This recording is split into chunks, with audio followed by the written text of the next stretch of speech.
They're very close to Orlando. You're going to find some things that are going to be at least interesting to you and perhaps mind-boggling to you when you listen to him. Wayne is a man who's been in practice since graduating from School of Optometry since 1971 in the state of Florida, and he has served in a lot of places, a lot of offices, a consultant to the Naval Training Device Centers on vision research. He's an adjunct faculty member of the Pennsylvania College of Optometry. He does a lot of work in a number of areas, past president of a local Rotary Club, and he works on the need of and the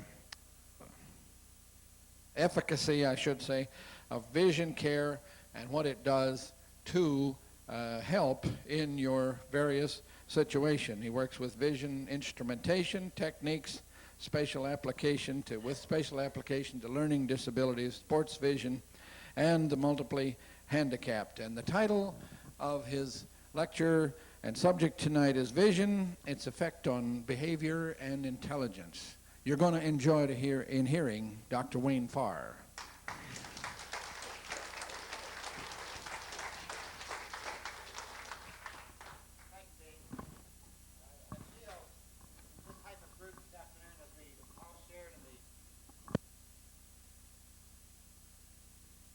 Oh, okay. Mom, okay, there's a double switch there.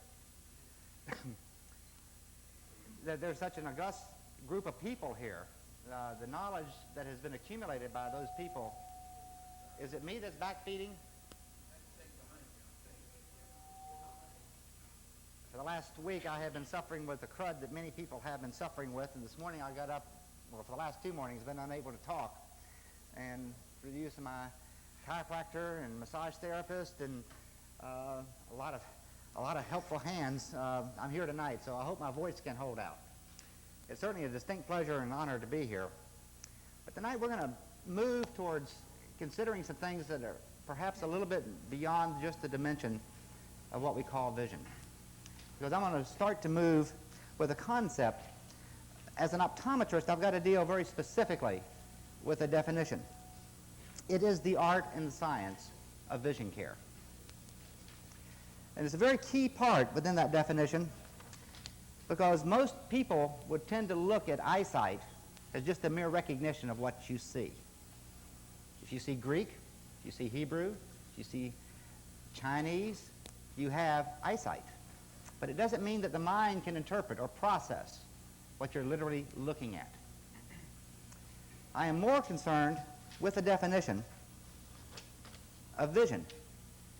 And we in school are taught this as a definition, that vision is the understanding and the interpretation of what is seen.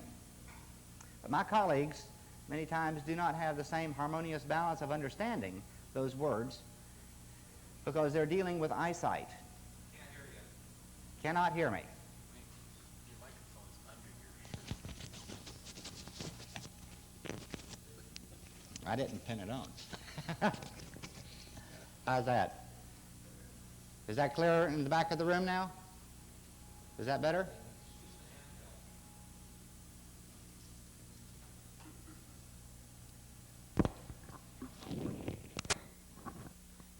Is this better? Oh, okay. Thank you. I despise these handheld mics, but we'll use it. Please excuse my voice. It is down. But vision is what we're really going to be keen to as we start to build a little bit of base, because I am much more concerned about the fact of what is vision. Because, see, in my practice, I have yet to meet a patient that has 20/20 vision, because I can't measure it. I can measure eyesight, but I cannot measure vision, because vision occurs with what occurs in the mind. An example I many times use: if you see a red light and you were just stopped by a police officer, that same frequency of red light could bring back and recall a memory that has to do with the fact that perhaps you were speeding too fast. If you had just left a bordella house, you would have a different impression of a red light that happened to be the same red light. If you had been in a casino, you would have a different impression that mentally it might project. So vision is really what we do with what we see. Is 10 people seeing and witnessing the same accident will have 10 different opinions of what they saw of the identical accident. So we're going to delve in as we start to base some foundation here about what is this process of vision and not just eyesight. But let's ground ourselves a little bit in understanding that in order for vision to occur, it does not require what we call light. But in building this foundation, let's go back and look at what is in the beginning. As let there be light. The light of the body is your eye from Luke. The eyes are the windows of the soul. We as a human are really composed of 3 dynamic processes. We can deal with mind, body, and spirit. We can deal with the structural, the chemical, the mental, but we're dealing with an integration. We're not dealing at any one time with a single process. God happened to give us something upstairs. He gave us a brain.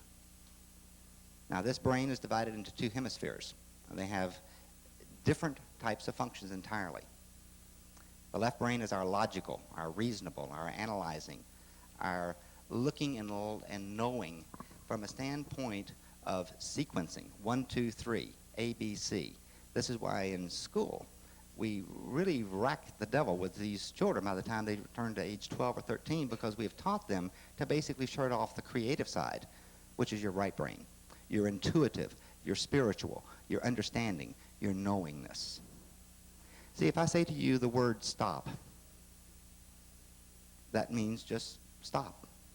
If I said stop, it has a meaning. If I said stop, it has a different meaning. The left brain, or the left mode, is going to process and interpret the word stop as stop. But the true meaning of that word occurs from within the right brain, the understanding of what occurred. If I say, I love you, I love you, or I love you, there's a different meaning that occurred in the brain itself. It had to process that information. But our brain happens to be very unique. It's a dumb, electrical, chemical machine. I want to emphasize that very, very strongly. Each and every one of us in this room has a dumb, electrical, chemical machine, and what we call a brain. The brain is nothing but a computer, no different than any other computer that we have. A computer is dumb by the degree of how we load programs in, and how many bytes of memory are accessed is depending upon how flexible or how it can process that information. We have certain programs from experiences of life, and that's how we replay these certain roles that come back. So I want to emphasize again that our brains are a dumb, electrical, chemical machine.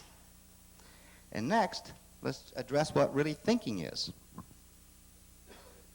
Thinking slows down intelligence. You know, we want people, quote, to think. But thinking slows down intelligence. If you were driving a car and you're traveling down the interstate and your brain had to say, there is a 1984 Buick coming up on the left side of me at 40 miles an hour. Oops, there's a 1990 van coming up on the right side at 62 miles an hour. And there's a car in front of me that put on their brakes, so I've got to respond by taking my foot off the gas and putting on the brake. You could not literally drive a car. Thinking slows down intelligence. So I want to move with what are all these things really about? We're dealing in the essence with nothing but a vibration. It's energy. This energy comes about by having several functions. The first of these are frequency. There is a specific frequency or a certain vibration that occurs as we look at this overall concept of a vibration. As we balance to that, this frequency will have a specific height or a wave. It's not just how many times it vibrates in terms of the frequency, but it's going to have an amplitude or a height, a power, if you would. It's going to come along. It's going to have a specific wave, a shape, whether it's a sine wave, a square wave, a flip-flop wave. These are then measured through what we call time and dimension. So all things are a vibration or energy consisting of then an amplitude, a frequency, a waveform measured through time and dimension. Trying to build this so that we're laying a foundation about what these processes are. We have various octaves of energy, various frequencies, and in the electromagnetic spectrum, covering all the energies that are known to man at this point, we have 64 octaves. An octave is nothing more than doubling of the previous frequency. So if we start out with one frequency and we double it, it becomes 2. 2 becomes 4. 4 becomes 8. 8 becomes 16. So within those ranges are octaves of energy. Sound occurs basically from the 4th to the 15th octave. Light occurs in the 49th octave. Olfactory is activated from the 53rd to the 57th or 58th octave. Magnetism is in the 64th octave. So everything that we call a specific thing is nothing but a frequency, an amplitude, and a waveform. Because as we're going to move here in a moment, I want you to begin to consider that there is no such thing as light. Light does not exist. There is a specific frequency when there's a retina in the back of the eye that it can impinge upon. And it activates those neurons that sets up a chemical reaction that transmits a signal to the brain. But if we leave the earth plane, what do we have? Is space illuminated, or is it void and dark? If we had light from the 15 elements that were created and produced on the sun, and it illuminated, then we would have the whole universe filled with light. But it's dark, because light does not exist. It is nothing more than a frequency, an amplitude, and a waveform. Sound does not exist. It's the old thing. If a tree falls in the forest, you have to have something to receive it. Most of us have heard of this formula. Energy is equal to mass times a constant. A constant happens to be the speed of light. But when we talk about all this, Philip Baum, a Nobel Prize laureate, made the comment that all matter is frozen or condensed light. All matter is frozen light. So, this piece of plastic here is frozen light. This Formica tabletop is frozen light. This wooden platform is frozen light. We are frozen light. We are light beings.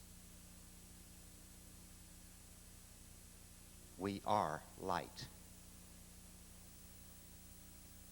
If we look at the universe and we bring it back down to its smallest essence, we tend to think of the atom as being the smallest thing in the universe. Then I'd like to pose to you to begin to think, if an atom is the smallest, what is the largest?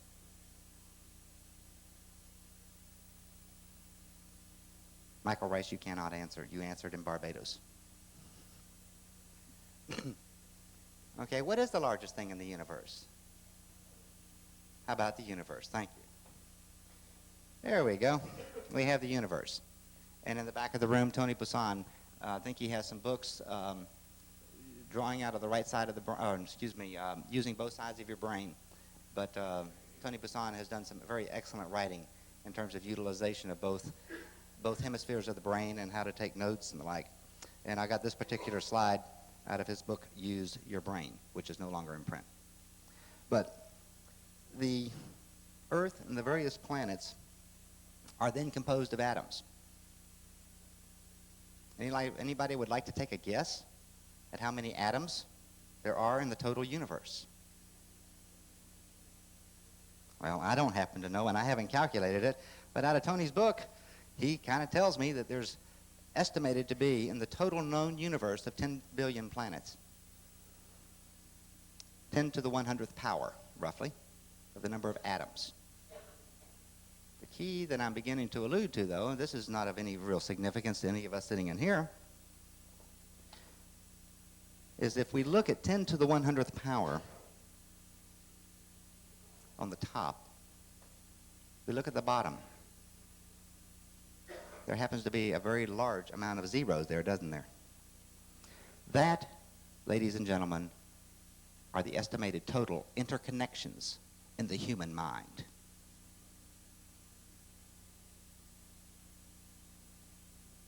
The power and the capacity of the human mind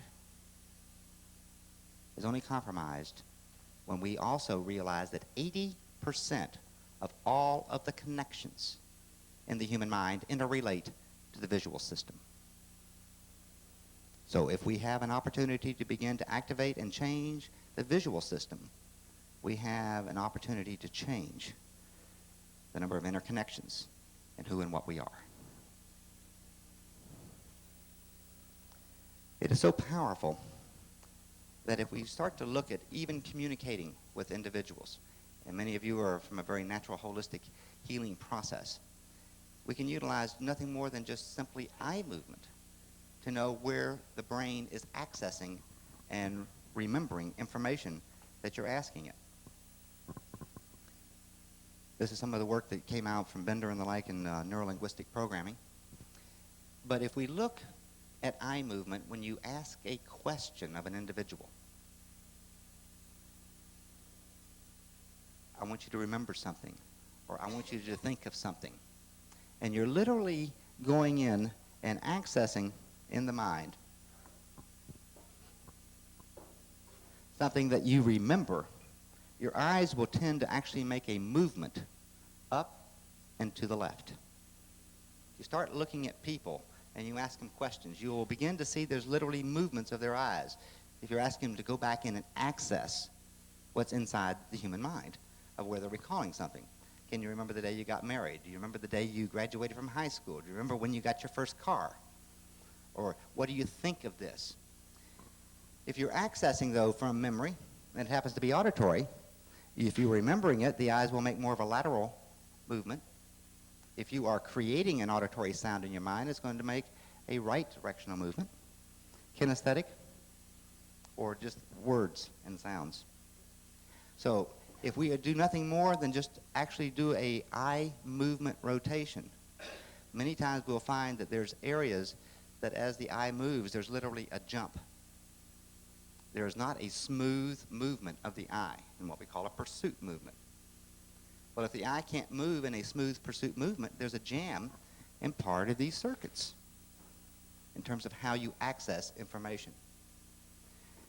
In chiropractic, there's a technique that's used called applied kinesiology. Within AK, we can actually go back in with eyes into the distortion and monitor when you look at the greatest skewing of the body structure itself. You can move the eyes into that skewing position and actually go back in and activate within the subconscious where things are hidden or locked to actually fix them when eyes are in that position, where you are not going to fix them if the eyes were located straight ahead. So the visual system is an output system, and it's also an input system. So within psychology, we can use this in monitoring whether patients are, quote, lying to us, because if they're turning around and constructing something and they should be just remembering something, you kind of got an idea of what's going on upstairs. Kind of a neat little thing. I'm not going to spend long on this, but I cannot really speak unless I address just for a brief moment the fact of nutrition.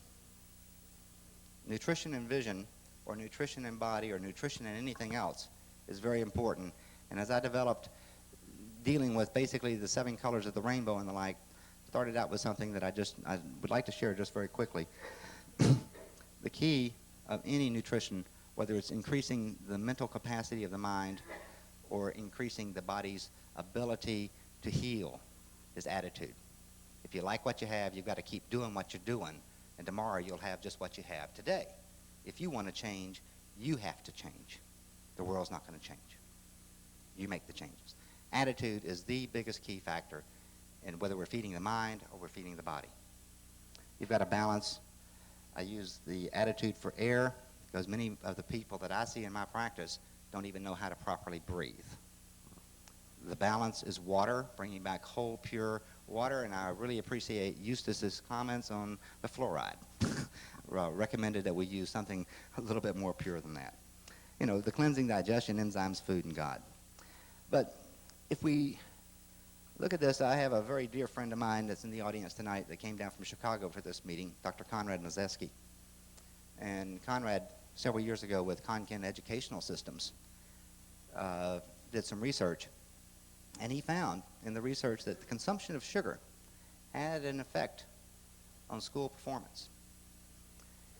This was taking a half of a Coke, which has approximately 4 teaspoons full of sugar. Consuming that, it had an effect on performance. The speed of reading had a 40% reduction. Comprehension dropped 1.62 grade levels. And it took students 25% longer to copy information from the blackboard to the printed page. And this lasted for 48 hours. 1/2 of a Coke. When people tell me that that doesn't have any influence, or, you know, we go out and get our Tootsie Rolls, our Tootsie Pops, and our Tootsie Goodies, then I have some other things that I tend to want to reflect to. So we're here tonight to hear a little bit about vision. Well, if we look at vision, vision is a sense. And there's basically 5 primary senses that we, in terms of society, look at. If we look at an individual beyond the age of 6, because many other learning skills occur prior to the age of 6, the tactile response is far more important to a 3-month-old than the visual response. But 87% of learning after the age of 6 is going to occur through the visual system. Approximately 6% is going to occur through the auditory system, and the balance of, I think, 7% occurs through touch, taste, and smell. So vision is truly the dynamic sense, and it doesn't involve always, as we're going to get into in a few moments, eyesight. Because every time you dream, you have a vision. As Dick Welch is going to be explaining within subliminal dynamics, we can actually program the subconscious to project and plan our future. So when we look at things that are processing here, primary learning is visual under normal conditions. The human mind is 80% interconnected to the visual system, and the size of its computer is humongous when you start comparing it with the atoms estimated in the total universe. 10 to the 800th power. What causes people, though, to have a drop?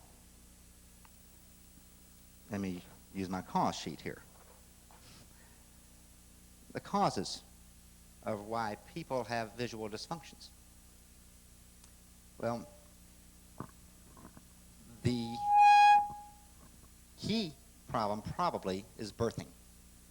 Birthing is a tremendously traumatic experience. Some of the research that's been done by Labruyere, where they are birthed into water tanks, have shown that most all the children are ambidextrous, and basically the lowest IQ runs 138. Birthing is tremendously traumatic to an individual as they're coming down the chute.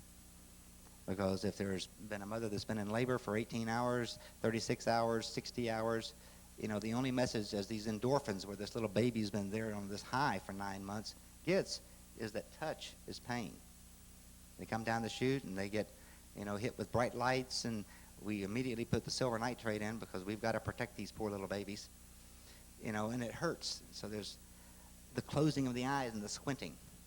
And there's also screaming and yelling in the room. So auditory gets affected because sound is pain, is harmful. Avoid.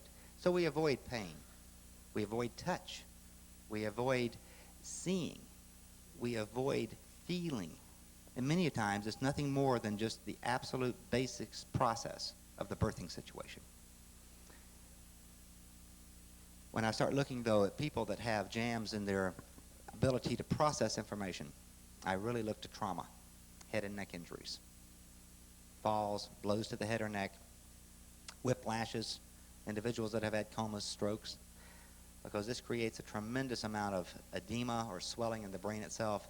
It creates cold solder joints. The brain gets jammed. So what's being sent to the brain cannot assimilate from the retina and be transmitted back to the brain itself for processing. So, improper posture. We have somebody that's highly skewed.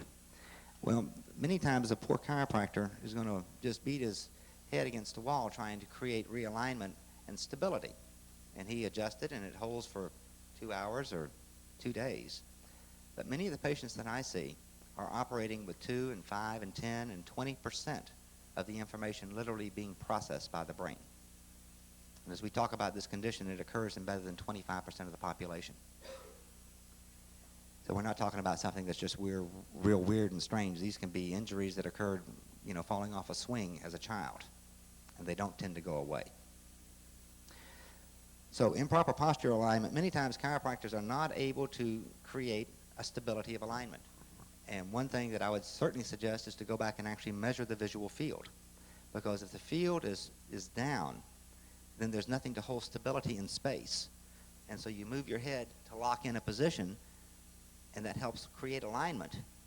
And in doing so, once the chiropractor or the like has adjusted, brought it back into harmony and balance, you turn around and you walk out and you go back to the old postural alignment, you're going to jam it right back out again until you refix the visual system to allow then the stimulus to come in that tells us what a proper space world is. No different than a person that has a tendency to be motion sick. Most motion sickness I have found occurs because there is a reduced visual field and there is not the horizontal spatial world, because we know that the labyrinths in the ear are interrelated to the eye. If you want to prove that to yourself, take and just put some warm water in an ear and look at the movement of the eye. And if you put cold water in the ear, you'll find the opposite movement. The ears and the eyes are hooked together, as all part of our being is. We're not talking about something in isolation. High temperatures can just cook the brain. That's normally above 103. Emotional stress, nutrition, toxicity. What are some of the symptoms that occur, though? Difficulty with night driving, basically having to take notes, remember things.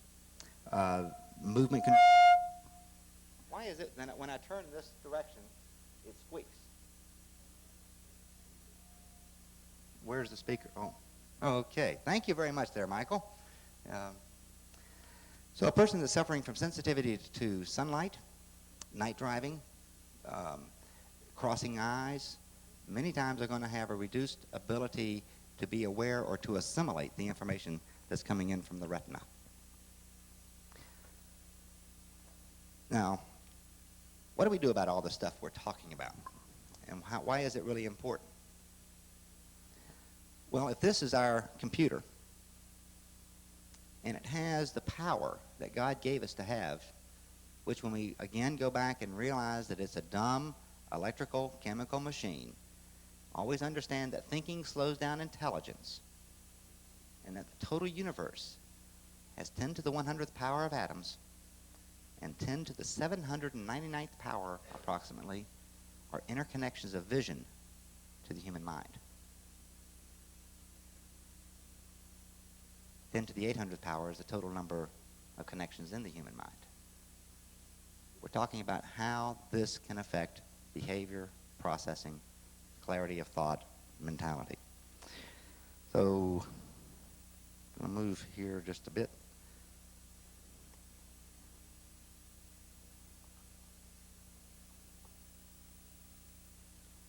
I have a pleasure, really, to have as many patients as I have seen here in the audience tonight. We have patients from, quite a few of them from around the country that are here in the audience.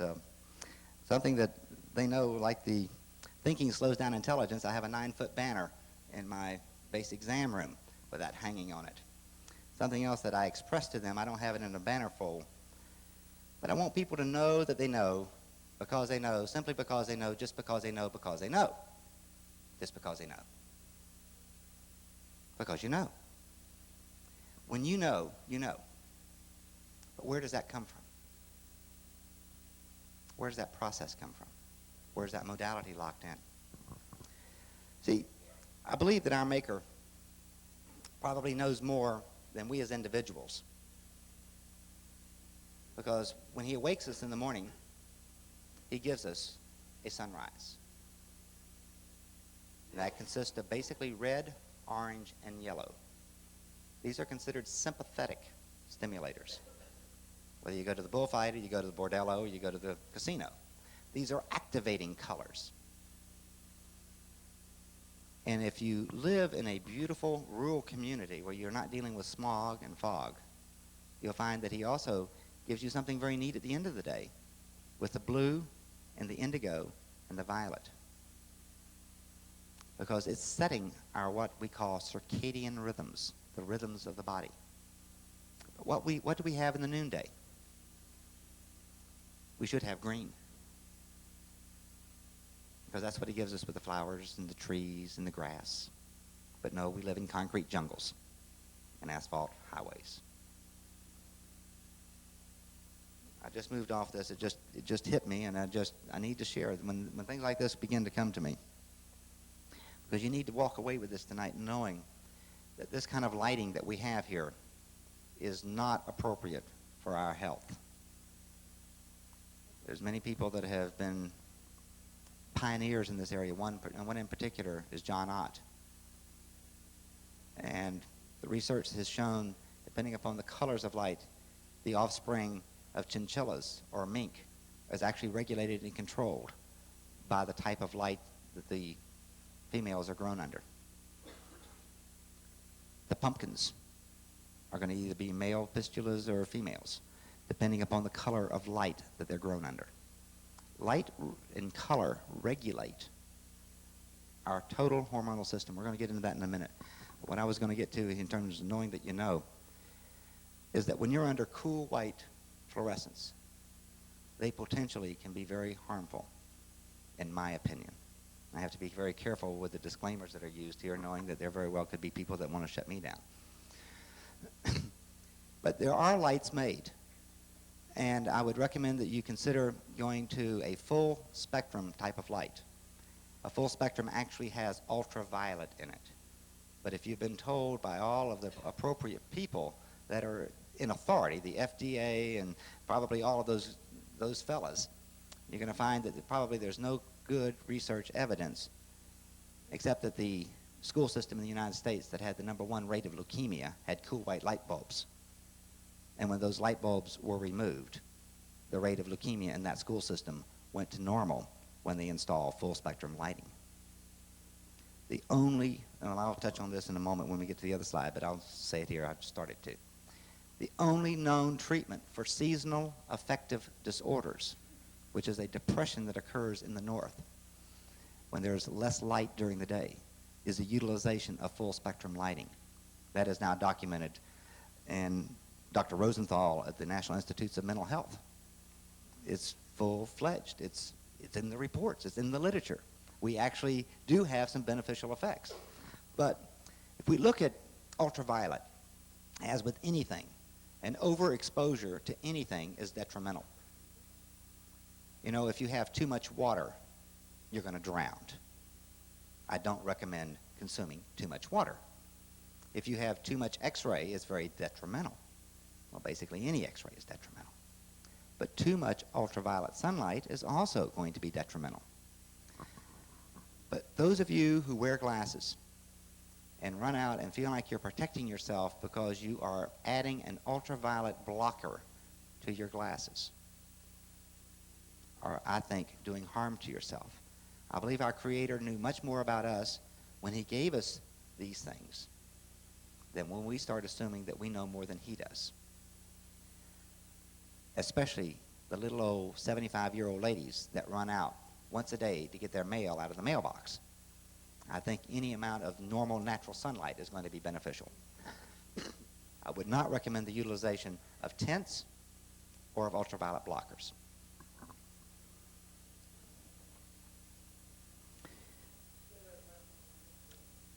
The utilization of tints or ultraviolet blocking lenses. Tints in glasses. Tints, T-I-N-T-S. Please excuse my throat. Tint. Tints. Well, my throat is gargling, and let me get... Yes, thank you.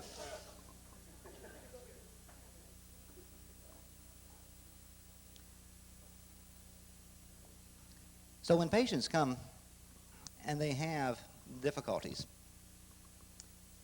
they're basically losing their process to have clarity of thought. I'm dealing with many times hyperactive children.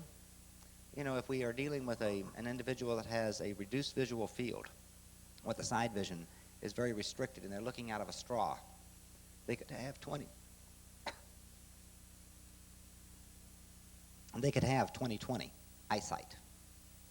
But if you were looking out of a straw and trying to drive a car, would you feel very comfortable on Interstate 4 here? But yet you walk out of the office and you've been reassured that everything is normal and that you have 20/20, when in fact you can be legally blind. I have probably right now 3 patients in treatment currently that had less than 20 degrees of visual field. And 20 degrees of visual field is a classification for legal blindness. That is what they're functioning with. And you re-stimulate that retina with the appropriate frequencies of light, which we call color, and it reactivates then the mechanism for what the eye was designed for, so it can assimilate the light, transmit it to the brain, integrate it back into balance, to coordination, to rhythm, to timing, to sequencing, to memory, to recall, to the whole process of really what our life is about. You know, one of the things that I want to work with is increasing a person's awareness. And most of us would like to strive that when we see something, we become aware of it, we make a response. Well, as an optometrist, if I could increase that, that's what I would basically be doing if I'm dealing with sports vision. I'm actually literally taking this awareness, response time, and beginning to reduce it. And hopefully at some point in time, reach a level that when they become aware of something, the response is basically simultaneous. And that's real good for the basics. But what we're really after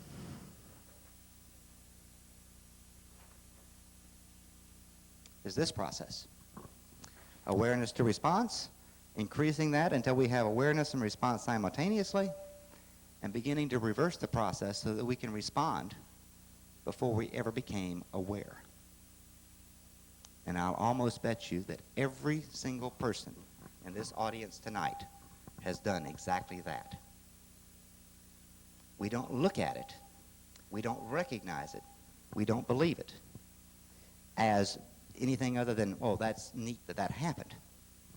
See, when light hits the retina, there's a transmission that occurs, and there's a recognition of what I call, oh, I see.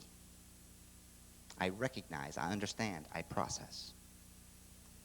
But many of you have driven down the road, and all of a sudden coming into a traffic light that's green on your part, kind of just slowed down. And all of a sudden a ball ran out or a car ran through the intersection, and you are not even aware of it. Because your perception, your response occurred mentally prior to you recognizing the actual situation. Because your brain is processing information. We always look at it that we have to have 20/20. We've always got to be able to see.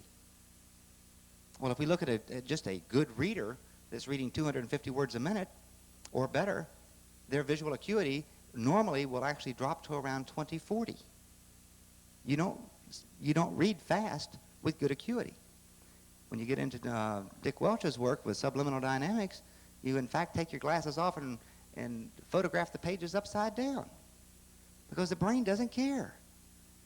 It's a dumb electrical chemical brain. Just put the program in and it knows how to organize it and sort it. So, when we deal with what I am moving to here, there are 5 factors that really become important and significant to address and look at to remediate how the brain can assimilate this information. Very quickly, they are focus. In other words, how sharp you see. I want people to see clearly. I want them also to be able to sustain. Many children with hyperactivity or learning disabilities certainly have the ability to see 20/20. They can read the small print up close. But yet when you ask them to sustain it for 15 or 30 or 45 minutes, the focusing blurs in and out. So many times I actually prescribe bifocals for these individuals. Many times nothing more than plate glass in the top, and then the reading lens that stabilizes and increases the ability of that eye to sustain its ability to receive information.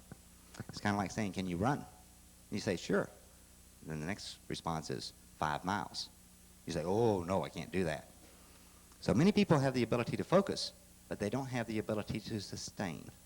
And so I'm looking at sustainability not along with the actual physical ability to see something clearly. I also want to have fixation, my second F. In other words, if I have a camera, and like that camera is shooting on me now, and I want to take a picture of that, and I turn my camera over here and I go click, have I taken a good picture of that object that I intended to? No, because I had improper fixation. Yet, can the eye move? Certainly. But are the eyes working in proper fixation? Do they line up together? Which is my third F, called fusion. So that you have to receive information from both eyes simultaneously for the brain to be able to see in the third dimension, to understand space. Then I'm interested in visual fields, the sensitivity of the retina itself, measured not in just neurologically, but what I call a form field. And on the workshop on Monday, I'm actually going to bring one of the instruments in, and we will take several people from the workshop itself, and I'll actually demonstrate how we measure and show you how much information is going from the eye to the brain. The last one is flexibility. Your balance, your coordination, your rhythm, your timing, your sequencing are all totally directly interrelated to vision. I can almost bet you that unless we're dealing with a physical anomaly, if you stand on one foot with your eyes open and you hold fairly stable balance, that's pretty good. But just do the next step, and that's close your eyes and continue to hold the balance.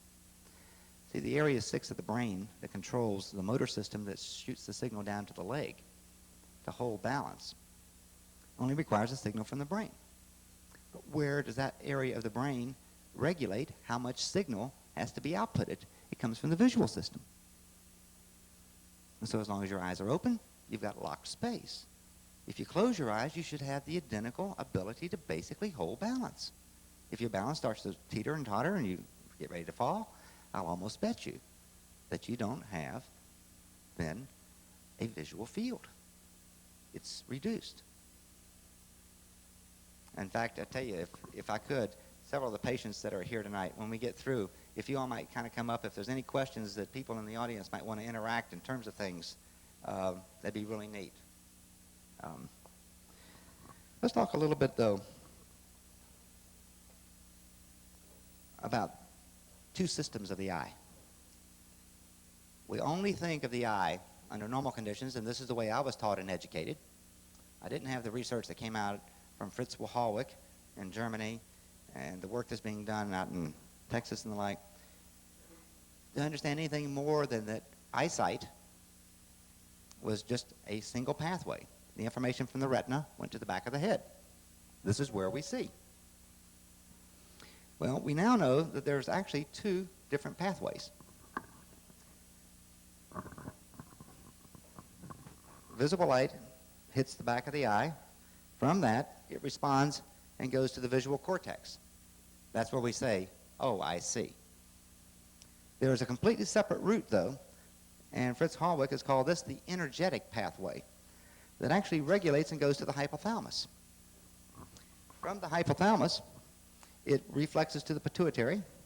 It also reflexes down to the superior cervical ganglion, located approximately in the second cervical vertebrae area. reflexes back up to the pineal.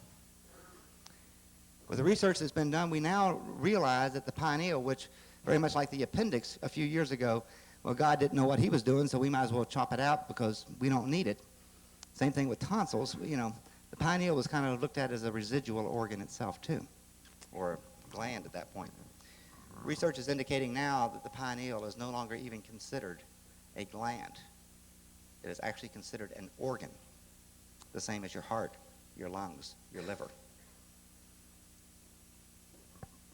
The research that's coming through now is also indicating that the pituitary basically is going to regulate hormonal control during the daytime. The pineal is probably responsible for most of the hormonal control during our nighttime cycle. The release of something called melatonin occurs during sleep, and it drops back off during daylight. Melatonin is part of that process that puts bears into hibernation. Again, why does a bear hibernate? Because of the amount of light that's visible each day. And as it reduces to a point, the bear then moves into hibernation. Physiologically, the body is controlled by light. A lot more than what we just recognize as, oh, that's a pretty light.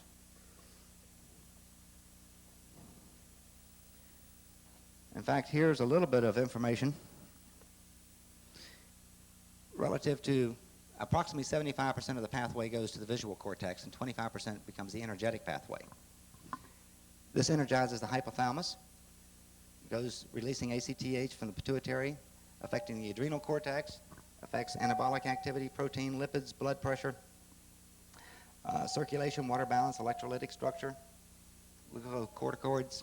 So there's many other physiological activities that are actually regulated by the amount of light.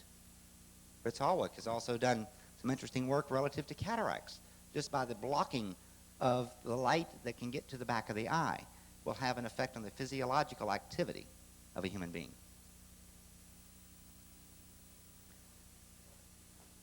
We go and begin to look at some of the journals. This is Psychiatric Annals.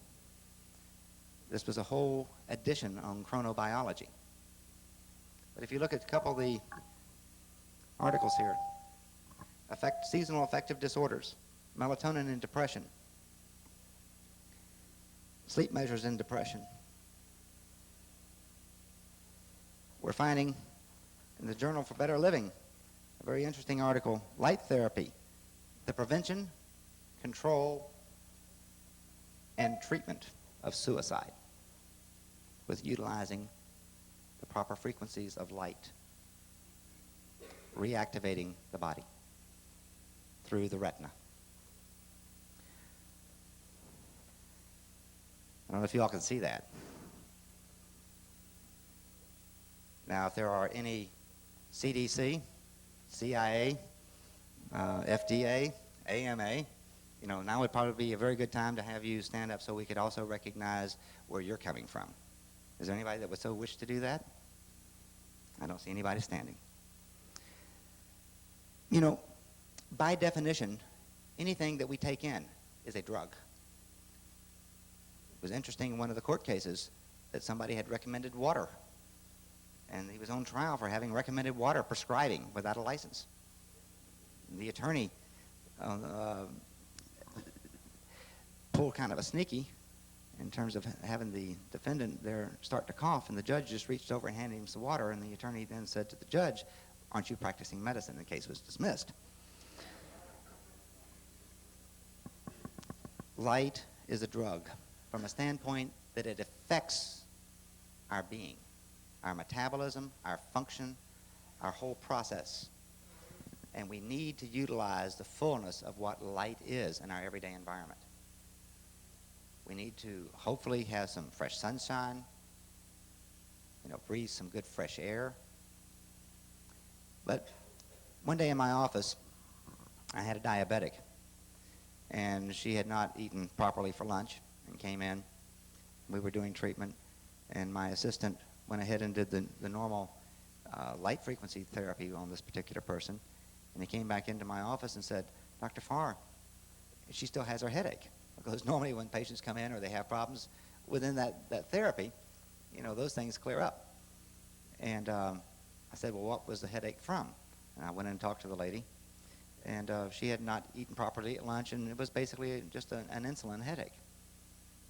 Well, if we look at insulin or sugar metabolism, what do we really have? Don't we have a carbohydrate metabolism problem?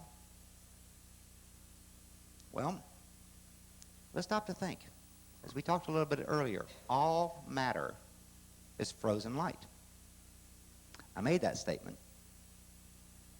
Probably didn't sink into a lot of you, but now I'm going to use my 60-pound sledgehammer.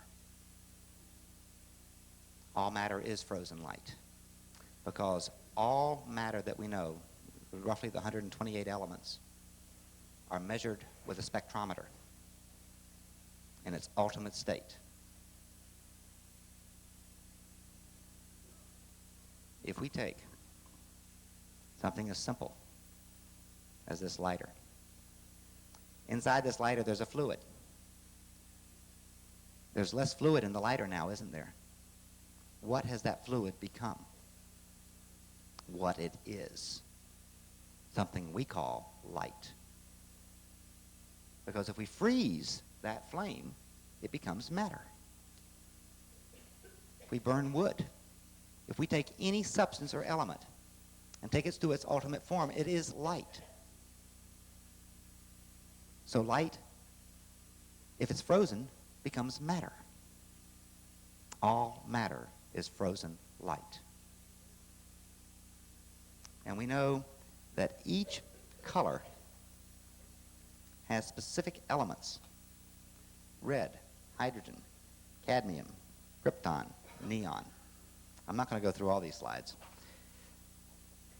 Orange is calcium, copper, aluminum, antimony. Yellow is carbon, sodium, magnesium, molybdenum. Key that I want to make here is that I told my assistant to go use two particular frequencies, which were basically red and yellow. Within 3 minutes, the headache had completely cleared. I was dealing with a carbohydrate metabolism problem. What color is carbon?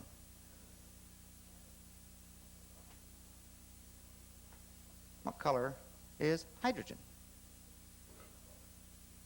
So, by shooting into the eye the appropriate frequencies of what was out of balance, in effect, what did I do is put those elements back in energetically. So the energy was then transmitted from the eye, not to the occipital cortex for seeing, but through the energetic pathway to the hypothalamus, to the pituitary regulating down to the pancreas saying, oh, well, thank you very much, now I'm in balance, shooting a signal back up to the brain saying, stop headache.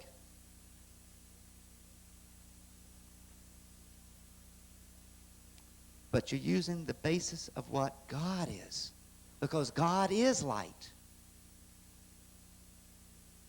And when you use light, we understand we're light beings, all matter is light. Light has a tremendous impact upon what we are. I'm not going to delve any more into that.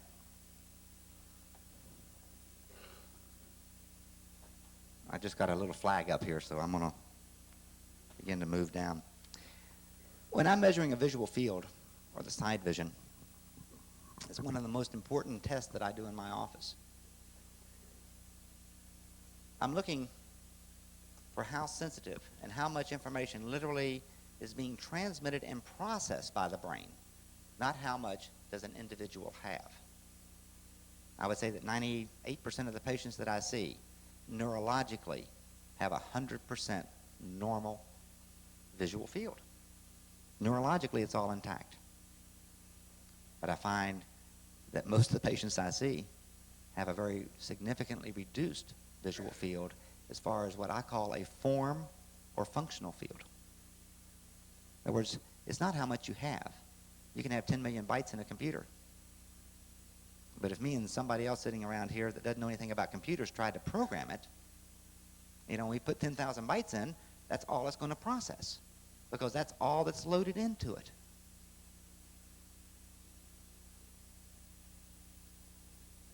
This computer has got a phenomenal capability. Do we want to access it? If we measure visual fields by a normal neurological mechanism, we're measuring how much is available. It's only when we begin to measure how much is functioning do we really get an appreciation. Because many times I find 10% function and 150% capacity. And that's where we get these little kids or even adults. Well, if you'll only try harder, you'll do better. And they try harder and they do worse. And yet they have an IQ test and they're told they've got a brilliant IQ. You know, we need to put them on some type of hyperactive drug so we can drop IQ. You know, it's like Ritalin. I think some of the reports out there indicate that we have approximately a 10 IQ drop per year than an individual's on Ritalin. You know, if we let a child take Ritalin long enough, we can make a dummy out of him. You know, he's kind of placid. Well, to me, it's more important to go back in and reactivate the process of where learning is taking place. If 87% of learning is visual, 80% of the brain interconnections interrelate to the visual system, 70% of all of the information that's fed to the brain comes from the two retina. Just on a mechanical basis.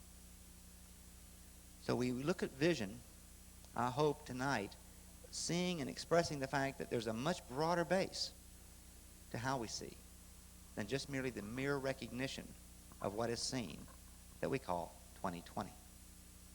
Because a person has 20/20 does not mean they have the capacity to process information. And a person that has 20/50 or 20/60 or less acuity can be very brilliant. And I'd like to just close with something that when I was in Denver a few months ago, I had the pleasure, and I can't remember now whether it was with Wilbur, but this fella, a close friend, had been the co-pilot taking Helen Keller into Athens, Greece during World War II. And Anna was sitting next to her, and they were communicating with their touch and sign language type thing. And the co-pilot came back and was questioning Anna in terms of how was Helen doing and the like. And Helen responded by saying, "There's a beautiful golden red sky over Athens." And the co-pilot kind of just chuckled because there they are in the middle of a thunderstorm. But just as they approached into Athens, the sky cleared, and there was a beautiful golden red sky. Helen Keller was a woman truly of vision, and she had no eyesight to see. So it's been incredibly a pleasure. I just feel so honored, Dean, that you have asked me to share some of the things that we look at doing a little bit differently than just 20/20 and eyesight. Thank you all very much. It's been a great evening.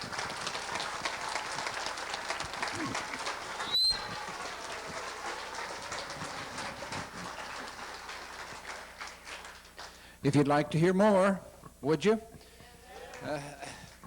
Dr. Wayne is going to give a workshop on Monday, and you'll have a chance to hear at least 3 more hours of the rather incredible things that he does. He does things that we can't say too much about because of the regulations and laws and things that we have existing in this country, but it accomplishes results with an awful lot of people who have some pretty serious problems. So we thank you very much, Dr. Wayne, for being here. You've been a great opener along with Eustace Mullins. Now tonight,